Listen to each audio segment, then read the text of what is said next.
Sunday ശാലോമിലേക്ക് സ്വാഗതം. ഞാൻ ജോസ് ജോൺ മല്ലികശ്ശേരി. ഇസ്രായേൽ ഗാസ സിറ്റിയിലുള്ള ആക്രമണം അതിശക്തമാക്കുകയും ഗാസ സിറ്റിയിൽ നിന്ന് ആളുകളെ കൂട്ടത്തോടെ ഒഴിപ്പിക്കുകയും ചെയ്യാൻ തുടങ്ങിയതോടെ ഹമാസിന്റെ ഭാഷ്യം മാറി. എന്നാൽ പിന്നെ കുറച്ച് സമാധാനമാവാം എന്നായി ഇപ്പോൾ ഹമാസ്. ഈജിപ്തും ഖത്തറും വഴി ഹമാസ് ഇപ്പോൾ പറയുന്നത് അവര് സമാധാന നിർദ്ദേശങ്ങൾക്ക് തയ്യാറാണ് എന്നാണ്. അപ്പൊ അവര് ഈജിപ്തും ഖത്തറും ഒരു 2 മാസമായി, 2 മാസമല്ല 2-ലധികം മാസമായി മുൻപോട്ട് വെച്ചിട്ടുള്ള ഒരു പീസ് പ്രപ്പോസലാണ് 60 ദിവസത്തേക്കുള്ള വെടിനിർത്തലും ബന്ദികളിൽ പകുതി ആളുകളെ കൈമാറലും പിന്നെ ഈ എയ്ഡ്സ് സഹായങ്ങൾ ധാരാളമായിട്ട് ഗാസയിലേക്ക് കൊടുക്കുന്നതും പാലസ്തീനിയൻ ആയിട്ടുള്ള തടവുകാരെ ഇസ്രായേലിലുള്ളത് കൈമാറ്റം ചെയ്യുന്നതും, ഈ 4 കാര്യങ്ങൾ പ്രധാനമായും അടങ്ങിയിട്ടുള്ള ഒരു പീസ് പ്രപ്പോസൽ. ഇത് 2 മാസത്തിലധികമായി ഹമാസിന്റെ മുൻപിൽ വെച്ചിട്ടുള്ള സംഗതിയാണ്. ഇപ്പൊ ഒരു ആലോചിക്കട്ടെ, നോക്കട്ടെ, നടക്കുമോ നോക്കട്ടെ, ഇങ്ങനെ ഓരോരോ കാര്യങ്ങൾ പറഞ്ഞ് വലിച്ചു നീട്ടി അവസാനം അവരെല്ലാവരും സമാധാന ശ്രമങ്ങൾ ഉപേക്ഷിച്ച്, അമേരിക്കയുടെ സ്റ്റീവ് വിറ്റ്കോഫ് അടക്കമുള്ള ആളുകൾ സമാധാന ശ്രമങ്ങൾ ഉപേക്ഷിച്ച് മടങ്ങിയ ഒരു കാഴ്ചയെ നമ്മൾ കണ്ടതാണ്. അവസാനത്തെ പ്രാവശ്യം സ്റ്റീവ് വിറ്റ്കോഫ് ഖത്തറിൽ നിന്ന് നേരെ ഇസ്രായേലിൽ വന്നിട്ട് ഇസ്രായേൽ പ്രധാനമന്ത്രിയോട് തൽക്കാലം ഞങ്ങൾ ഇത് ഡ്രോപ്പ് ചെയ്യാണ്, ഇവരൊരു തരത്തിൽ അടുക്കുന്നില്ല എന്ന് പറഞ്ഞിട്ടാണ് പോയത്. അതിനുശേഷം ഈ മീഡിയേറ്റേഴ്സ് ആയിട്ടുള്ള എല്ലാ ആളുകളും സമാധാന ശ്രമങ്ങൾ നിർത്തിവെച്ചിരിക്കുകയായിരുന്നു. അപ്പൊ അത് കഴിഞ്ഞിട്ടാണ് ഇസ്രായേൽ യൂണിലാറ്ററായിട്ട് ഗാസ ടേക്ക് ഓവർ ചെയ്യാൻ പോവുകയാണ്, ഞങ്ങൾ ഗാസയെ കൊണ്ട് പിടിച്ചെടുക്കാൻ പോവുകയാണ് എന്ന് പറയുകയും ഗാസ സിറ്റിയും ഖാനുവിനിസും ഒക്കെ ആയിട്ട് ഇപ്പൊ തിങ്ങിപ്പാർക്കുന്ന ജനത്തെ അവിടെ നിന്ന് ഒഴിപ്പിക്കുമെന്നും, ഒഴിപ്പിച്ച് അവിടെ ഹമാസിന്റെ തുരങ്കങ്ങൾ മുഴുവൻ തകർത്ത് നശിപ്പിച്ച് ഹമാസിനെ ഇല്ലായ്മ ചെയ്യുമെന്നും അവര് പ്രഖ്യാപിക്കുകയും ചെയ്തു. അതനുസരിച്ച് അപ്പം ഹമാസ് അവർക്കറിയാവുന്ന ടെക്നിക്കുകൾ മുഴുവൻ പുറത്തേക്ക് ഇറക്കി. അവര് പിന്നെ ഇവിടെ അപ്പടി പട്ടിണിയാണെന്ന് പറഞ്ഞ് കുറെ നിലവിളിച്ച് നോക്കി. അത് കഴിഞ്ഞ് എവിടെ നോക്കിയോ കുറെ പട്ടിണി കിടക്കുന്ന കുഞ്ഞുങ്ങളുടെ ഫോട്ടോ സംഘടിപ്പിച്ച് ലോകം മുഴുവൻ കൊടുത്തു നോക്കി. അങ്ങനെ യൂറോപ്പിൽ കുറെ കരച്ചിലുണ്ടാക്കി, അമേരിക്കയിൽ കുറച്ച് പ്രകടനം നടത്തിച്ചു. എന്തിനധികം ഇസ്രായേലിൽ പോലും ഒരു പ്രകടനം സംഘടിപ്പിക്കാൻ അവർക്ക് സാധിച്ചു എന്നുള്ളതാണ്. ഹമാസിനല്ല, ഇസ്രായേലിലെ ഇടതുപക്ഷവും പിന്നെ ബന്ദികളാക്കപ്പെട്ട ആളുകളുടെ പാരന്റ്സും ചേർന്ന് ഈ കഴിഞ്ഞ ദിവസം അവിടെ ഒരു നാഷണൽ വൈഡ് സ്ട്രൈക്ക് നടത്തി. അപ്പൊ ഹമാസ് അറിയാവുന്ന മുഴുവൻ ടെക്നിക്കും ഹമാസ് പ്രയോഗിച്ചു നോക്കി. നടക്കുന്നില്ലാതെ ഹമാസ് മനസ്സിലായി. 4 ദിവസമായിട്ട് ഇസ്രായേല് ഒരു 2 മിസൈലുകൾ ഹമാസ് ഇസ്രായേലിലേക്ക് അയച്ചതിന്റെ പശ്ചാത്തലത്തിൽ തുടങ്ങിയ മിലിറ്ററി ഓപ്പറേഷൻ അതിശക്തമായി ഇന്റൻസിഫൈ ചെയ്യുകയും ഹമാസ് ഒളിച്ചിരിക്കാൻ സാധ്യതയുണ്ട് എന്ന് കരുതുന്ന സ്ഥലങ്ങള് പ്രത്യേകിച്ച് ഒരു സുരക്ഷയുമില്ലാത്ത രീതിയിൽ അവർ ബോംബ് ചെയ്യാൻ തുടങ്ങിയ സാഹചര്യത്തിൽ മരണസംഖ്യ വളരെ പെട്ടെന്ന് ഉയരുകയും ഈ ഒരു ഭീതിയിൽ നിന്ന് ആളുകൾ ഗാസ സിറ്റിയിൽ നിന്ന് വേണേൽ ഒഴിഞ്ഞു പോയേക്കാം, നേരത്തെ അവർ തീരെ ഒഴിഞ്ഞു പോവില്ല എന്ന് പറഞ്ഞിരുന്ന ജനം ഈ ആഘാതത്തിന്റെ ശക്തിയിൽ, അതായത് ഇത് ഹമാസ് തന്നെ തുടങ്ങി കൊടുക്കുകയാണ്. 2 മിസൈലുകൾ തുടങ്ങി. ഇസ്രായേൽക്കാർ കാത്തിരുന്ന ഒരു കാര്യം അതാണ്, ഇവരും തുടങ്ങി തരണം. അപ്പൊ ഹമാസ് 2 മിസൈൽ ഇവരുടെ അടുത്തേക്ക് അയച്ചു. എന്നിട്ട് ഞങ്ങൾ മിസൈൽ വിട്ടെന്നും പറഞ്ഞ് മസ്ലിം പിടിച്ചു തന്നു. പിറ്റേ ദിവസം മുതൽ ആ മിസൈൽ വിട്ടതിന്റെ പേരിൽ IDF അതിശക്തമായ ബോംബിംഗ് ഗാസ സിറ്റിയിൽ ആരംഭിച്ചു. ഗാസ സിറ്റിയിൽ ജനം തിങ്ങി പാർക്കുകയാണ്. സ്വാഭാവികമായിട്ടും ബോംബിംഗ് ഉണ്ടാക്കിയാൽ ജനം മരിക്കും. മിലിറ്ററി ആക്ഷനാണ്, അവര് ജനത്തിന്റെ വികാരങ്ങളൊന്നും നോക്കുന്ന പ്രശ്നമില്ല.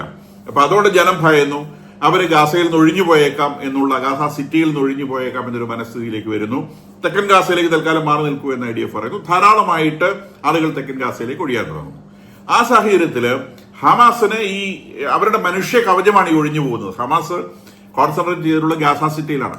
ഈ ഗാസ സിറ്റിയിൽ നിന്ന് ആളുകൾ ഒഴിഞ്ഞു പോവുക എന്ന് പറഞ്ഞാൽ ഹമാസിന്റെ മനുഷ്യ കവചം ഒഴിഞ്ഞു പോവുക എന്നർത്ഥം. അപ്പൊ മനുഷ്യ കവചം ഒഴിഞ്ഞു പോകുമ്പോൾ അവർക്ക് അവരുടെ തടിയെ പിടിക്കുന്നു, മനസ്സിലായി, അവരുടെ തടിയെ പിടിക്കുക. ഹമാസിന്റെ തടിയെ തൊടുന്ന സാഹചര്യത്തിൽ മാത്രമാണ് അവരെ സമാധാനത്തെ കുറിച്ച് സംസാരിക്കുന്നത്.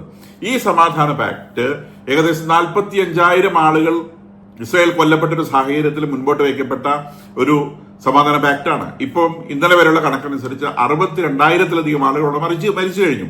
എന്ന് പറഞ്ഞാൽ ഈ 45-ഉം പിന്നെ ഒരു 17,000 ആളുകൾ കൂടി അഡീഷണൽ മരിച്ചു കഴിഞ്ഞപ്പോഴാണ് ഹമാസിന് തോന്നിയത് എന്നാൽ ഈ പീസ് പാക്ട് സ്വീകരിച്ചേക്കാം. എന്താ കാരണം? ഹമാസ് എക്സ്പോസ്ഡ് ആവും. ഹമാസിന്റെ എക്സ്പോസ്ഡ് ആയി കഴിഞ്ഞാൽ അവന്മാരെ ഇസ്രായേൽ പിടിച്ച് കൊല്ലും. അപ്പൊ എക്സ്പോസ്ഡ് ആവാതെ ഈ ജനത്തെ അവിടെ തന്നെ നിർത്തേണ്ടത് അവരുടെ ആവശ്യമാണ്. ഈ ജനത്തോടുള്ള സ്നേഹം കൊണ്ടല്ല, ഇത് ഹമാസിന്റെ എക്സിസ്റ്റൻസിനോടുള്ള സ്നേഹം കൊണ്ട്, അവരുടെ എക്സിസ്റ്റൻസ് നിലനിർത്താനുള്ള ആവശ്യം കൊണ്ട് അവർ ഇന്നലെ പറഞ്ഞു എന്നാ പിന്നെ സമാധാനം ആയേക്കാം. ഇസ്രായേലിനെ കുറിച്ച് മറുപടി ഒന്നും പറഞ്ഞാൽ സ്വീകരിക്കാൻ യാതൊരു സാധ്യതയുമില്ല എന്നാണ് എന്റെ അഭിപ്രായം. കാരണം അവര് മിലിറ്ററി ഓപ്പറേഷൻ സ്റ്റാർട്ട് ചെയ്ത് കഴിഞ്ഞു. ഈജിപ്ത് കുറച്ച് കടുപ്പിച്ചൊക്കെ പറഞ്ഞിട്ടുണ്ട്, ഗാസയിൽ നാളുകൾ ഒഴിപ്പിക്കാൻ പറ്റൂല, ഇപ്പൊ അവര് ഈ പല സ്ഥലങ്ങളിലേക്കായിട്ട് ആളുകളെ ഒഴിപ്പിച്ച് മാറ്റും എന്ന ഒരു പ്രസ്താവന നെതന്യാഹുവിന്റെ ഭാഗത്തുണ്ടായിരുന്നു. ഇപ്പൊ കഴിഞ്ഞ ദിവസം വന്നത് സൗത്ത് സുഡാനിൽ അവര് ആളുകളെ പാർപ്പിക്കാനുള്ള സൗകര്യങ്ങൾ ഉണ്ടാക്കി തുടങ്ങി എന്നൊരു വാർത്ത പുറത്തു വന്നിരുന്നു. നമ്മളത് ഇവിടെ ഡിസ്കസ് ചെയ്ത വിഷയമാണ്.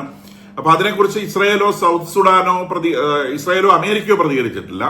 സൗത്ത് സുഡാൻ പറയുന്ന അങ്ങനെ ഒരു കാര്യമില്ല എന്നാണ്. ഇപ്പം നെതന്യാഹു പറഞ്ഞത് അങ്ങനെ ഒരു സൗത്ത് സുഡാനും നേരത്തെ പറഞ്ഞത്, ഇപ്പൊ പറഞ്ഞാൽ ഇതിനോടനുബന്ധിച്ച് പറഞ്ഞതല്ല. നേരത്തെ അദ്ദേഹം പറഞ്ഞത് south Sudan, Somaliland, Ethiopia, Libya, Indonesia എന്നീ രാജ്യങ്ങളിലേക്ക് ഗാസക്കാരെ മാറ്റി പാർപ്പിക്കും എന്നാണ് നെതന്യാഹു നേരത്തെ പറഞ്ഞിട്ടുള്ളത്. അപ്പൊ ഈ രാജ്യങ്ങളൊക്കെ ആയിട്ട് ഇവർ സംസാരിച്ചിട്ടുണ്ട്.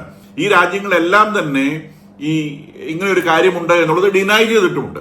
ഇപ്പം അമേരിക്കയും പറഞ്ഞിട്ടുള്ള കാര്യമാണ് ഈ രാജ്യങ്ങളുമായിട്ട് South Sudan, Somaliland, Ethiopia, Libya, Indonesia എന്നീ രാജ്യങ്ങളുമായിട്ട് ഈ ഗാസൻ പീപ്പിളിനെ, ഗാസക്കാരെ ഒഴിപ്പിച്ച് പാർപ്പിക്കുന്നതുമായിട്ട് ചർച്ചകൾ നടക്കുന്നുണ്ടെന്ന് അമേരിക്കയും പറഞ്ഞിട്ടുള്ള കാര്യമാണ്.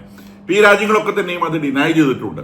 അപ്പൊ ഇവര് ആവശ്യപ്പെടുന്നു, ഈ രാജ്യങ്ങളൊക്കെ പണത്തിന് ആവശ്യമുള്ള രാജ്യങ്ങളാണ്. അപ്പൊ ഇവരെ സംബന്ധിച്ച് വലിയ സാമ്പത്തിക സഹായവും കൂടാതെ ചില ഇന്റർനാഷണൽ കോമ്പൻസേഷൻസ്. ഇന്റർനാഷണൽ കോമ്പൻസേഷൻ എന്ന് പറയുന്നത് ഇതില് സൊമാലിലാൻഡ് പോലുള്ള രാജ്യങ്ങളെ ഇന്റർനാഷണൽ കമ്മ്യൂണിറ്റി അംഗീകരിച്ചിട്ടില്ല. അപ്പം ഇന്റർനാഷണൽ കമ്മ്യൂണിറ്റിയുടെ അംഗീകാരം ഈ സൊമാലിലാൻഡ് വാങ്ങിക്കൊടുക്കുന്നു, UN അംഗത്വം വാങ്ങിക്കൊടുക്കുന്നു. ഇങ്ങനത്തെ ചില പ്രോമിസുകളാണ് ഇത്തരം രാജ്യങ്ങളുടെ മുൻപിൽ വെക്കാനുള്ളത്. ലിബിയയൊക്കെ സാങ്ഷൻസ് നേരിടുന്ന രാജ്യങ്ങളാണ്. അപ്പൊ അവരുടെ സാങ്ഷൻസ് റിമൂവ് ചെയ്ത് കൊടുക്കും. അങ്ങനെയുള്ള ചില പ്രോമിസുകളോട് കൂടിയിട്ടാണ് ഈ ഗാസൻ പീപ്പിളിനെ അവിടെ പാർപ്പിക്കണം എന്നുള്ള താല്പര്യം ഇസ്രായേലും അമേരിക്കയും അവരുടെ മേലെ വെച്ചിട്ടുള്ളത്. അപ്പൊ അവര് നെഗോഷിയേറ്റ് ചെയ്യണം, നമുക്ക് എത്ര പണം കിട്ടും, കൂടാതെ ഇത്തരത്തിലുള്ള ഇന്റർനാഷണൽ കോമ്പൻസേഷൻസ്, ഇന്റർനാഷണൽ റെക്കഗ്നീഷൻ പോലെയുള്ള കാര്യങ്ങൾ, ട്രേഡിലുള്ള കാര്യങ്ങൾ, UN അംഗത്വം, ഇത്തരം കാര്യങ്ങളെ കുറിച്ചൊക്കെ അവർ നെഗോഷിയേറ്റ് ചെയ്യുന്നുണ്ട്. പക്ഷെ അവരൊരിക്കലും ഇവരെ സ്വീകരിക്കാന്ന് പറയുന്നില്ല. മാത്രമല്ല, ഞാൻ കഴിഞ്ഞ വീഡിയോയിൽ സൂചിപ്പിച്ചതുപോലെ ഈ ഗാസൻ പീപ്പിൾ എവിടെ ചെന്നാലും ഒരു പ്രശ്നം ഉണ്ടാക്കും.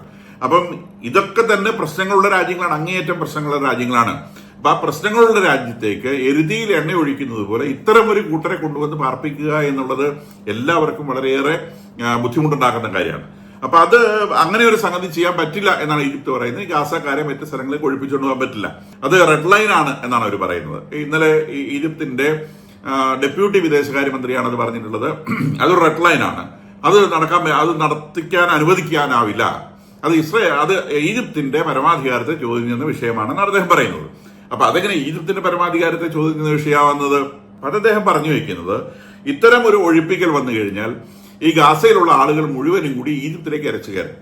അവരെ ഗാസയിൽ നിന്നും ഓടിക്കാതിരിക്കാൻ വേണ്ടി അവരെ തൽക്കാലത്തേക്ക് രക്ഷപ്പെടാൻ എന്ന നിലയ്ക്ക് ഈജിപ്തിലേക്ക് ഇരച്ചു കയറും. അപ്പൊ ഈ 20 ലക്ഷം ആളുകൾ ഈജിപ്തിലേക്ക് ഇരച്ചു കയറാൽ അത്രയും വലിയൊരു അഭയാർത്ഥി പ്രവാഹത്തെ താങ്ങാനുള്ള ശേഷി തങ്ങളുടെ രാജ്യത്തിനില്ല.